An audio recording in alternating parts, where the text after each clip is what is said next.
Welcome to a fascinating journey into the mysteries of our spiritual existence. In this video, we delve into a profound telepathic channeling session from November 21st, 1993, conducted by the Rock Creek Research and Development Laboratories and L/L Research. This session features insights from the entities of Q'uo and Yadda, exploring the intriguing topic of the forgetting process that occurs when we enter an incarnation and the significance of remembering our true purpose and goals. I deeply desire to know the truth in order to serve you. I love you unconditionally.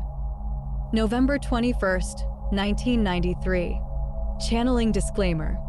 This telepathic channeling has been taken from transcriptions of the weekly study and meditation meetings of the Rock Creek Research and Development Laboratories and L/L Research. It is offered in the hope that it may be useful to you. As the Confederation entities always make a point of saying, please use your discrimination and judgment in assessing this material. If something rings true to you, fine.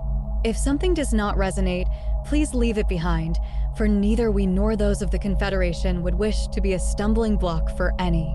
Group question. The question this afternoon has to do with the forgetting process that each of us goes through as we enter an incarnation.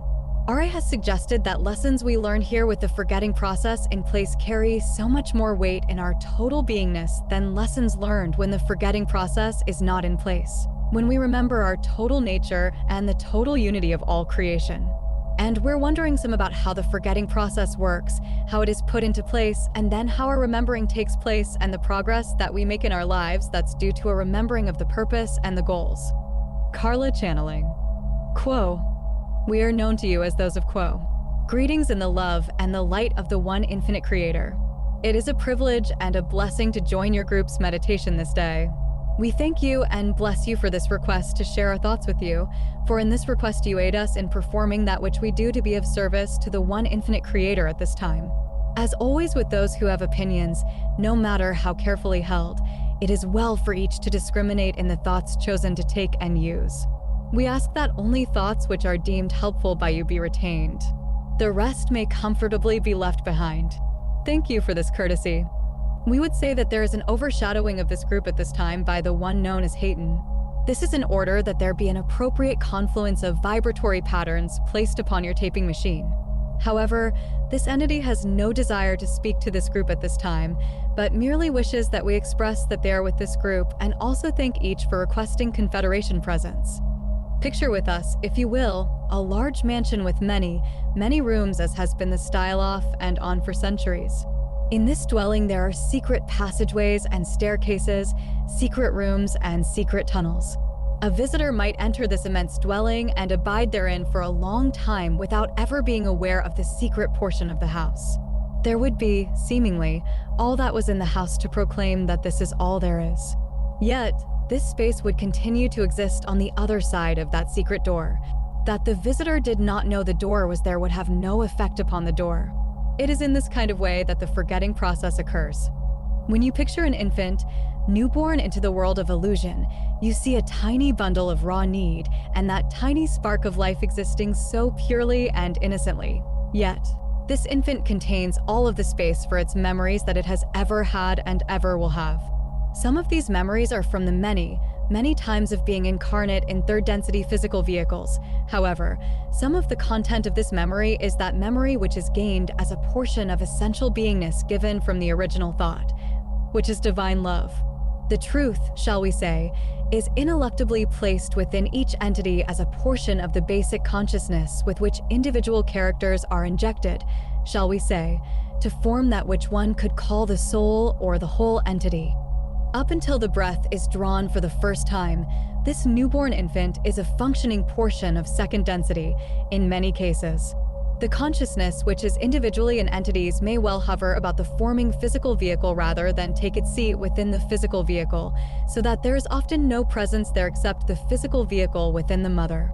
However, when the time of birth approaches, then must the entity which shall use this functioning physical vehicle go into the physical vehicle and form that bond betwixt lighter bodies and the physical body which bind the two together until the cessation of the physical body. This represents a true marriage, shall we say, of earth and heaven, or of the elements of that which lives and dies, and that which has not been born nor shall die, that which is forever the mystery. It may seem a cruel joke that such perfectly formed and pure infants must be taken from that consciousness of the truth in which inhabitants of second density dwell. However, as the query itself notes, the advantages of functioning without these memories are great.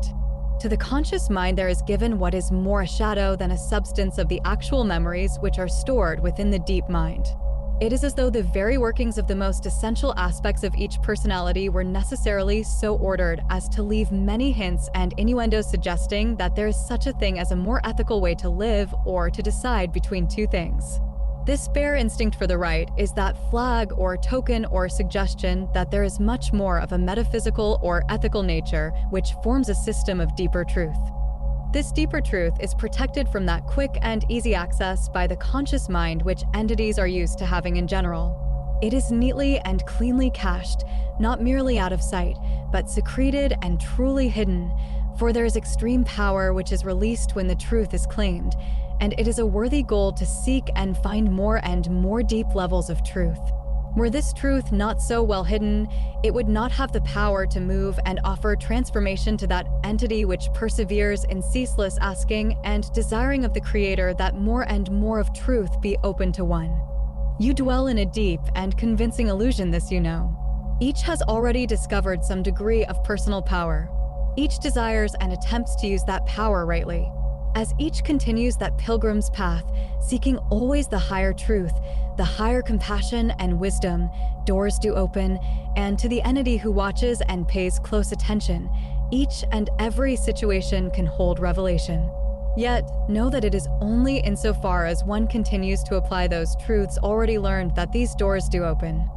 The nature of seeking is such that many attempt to speed up the process of discovering truth far beyond that rate at which they may reasonably expect to learn and retain information. Therefore, we encourage each to allow for reflection and reiteration of lessons and truths, for the process of imbibing these heady waters of truth is much longer and more subtle than a simple model of the memory of an entity might suggest. We suggest that each of you is a marvelously complex creature, and that many times when you may be most aggravated at the delays in learning lessons are the times when it would be far better simply to allow the waiting and the process of seeding these growing perceptions of truth in the stable connection betwixt newly opened subconscious material and its emergence through the threshold of consciousness into the fully conscious mind. It is as though these secret places within the mansion of your beingness are the treasure trove which the dragon guards in your mythology. The dragon is that portion of the universal self which aids the self in staying whole and entire, for that which you seek, that great original truth, is powerful enough to have created all that there now is, and is powerful enough to end all that there is. Contact with this energy is a thing which it is well to allow to occur in natural ways with no heightened expectations. In quietness and in peace shall truth be yours, which you have earned through desire purified through discipline, through emotion purified by wisdom. Rather than moving forward from this point, we would pause and ask if there is a direction which any within this circle would have a desire to appoint. Questioner: what would be your recommendation for the best way to aid this remembering process? Q'uo: we are those of Q'uo. The door into that secret part of the mansion of yourself has a key which opens it. This key is meditation, contemplation, or prayer. These words suggest ways of expressing a relationship. We wish to use a term which points to that relationship. That truth within is to the self which functions daily as the bottom of a lake is to the bubble upon the surface. There is no actual touching of conscious mind to the ground of being, if you will. When one meditates or in some way seeks to impress within the self its relationship to the one infinite creator by whatever means, this intention to seek the mystery triggers a kind of instinct within the conscious portion of the deep mind, thereby focusing energy and personal power around this mountaintop which has poked up from the subconscious into the conscious mind, that little peak which shows above the threshold of consciousness as the instinct for an ethical or moral right, or that little mountaintop which says that there must be a creator. The act of meditation, then, not only works upon the mind and body to relax and open up the flow of energy, It also triggers a closer alignment of the self, which is conscious with the fundamental or basic nature of that great mountain within the subconscious or deep mind, which is the area which contains those deep and vast truths which have structured and formed all that there is. You carry the blueprint of all things within and the potential to activate any or all of this knowledge. That you are protected from burning yourself out in discovering these fiery truths before times is to be expected in a universe where there is the possibility of advancing. The Creator has not hidden these truths in order to cause hardships, but in order to prevent premature awareness. Each entity is intended to open itself to transformation in this natural way, so that there shall be no loss of incarnation that is not necessary. May we at this time request a further direction? Questioner: No, that's very good. Thank you, Q'uo. I appreciate what you've had to say. Q'uo. We are Q'uo, and we thank you, my brother. This instrument is asking us why we dally. We say to this instrument, relax. We rest in the harmony of the circle, reluctant to leave, yet, having fulfilled our function, we simply float within the vibratory patterns which are so beautiful to us in each of you. We thank you again for requesting our service, and reluctantly, we do at this time desire to leave this instrument. We leave each of you in the love and in the light of the one infinite Creator. We are known to you as those of the principal Q'uo. Adonai, Adonai. We leave you in love and in light. Carla channeling. Yadda, Ayada. We take this instrument by surprise. She say love and light for you can speak. We greet you in love and in light. We look at your hopes and dreams and say to you, let no one discourage you. If someone seems to have authority yet discourages your efforts, then you must say, he is not what he seems. Then to yourself you give encouragement. Perhaps there is not someone besides yourself to strengthen you. Then you must stand on your 2 feet and encourage yourself. Be never faint of heart, and know always that energies such as ours are numerous. We cluster about those who seek to hasten the day of perfect balance. Open the heart to that company which wishes to support you, and feel that wordless encouragement. We thank the one known as Name for allowing us to share this thought, and now would leave.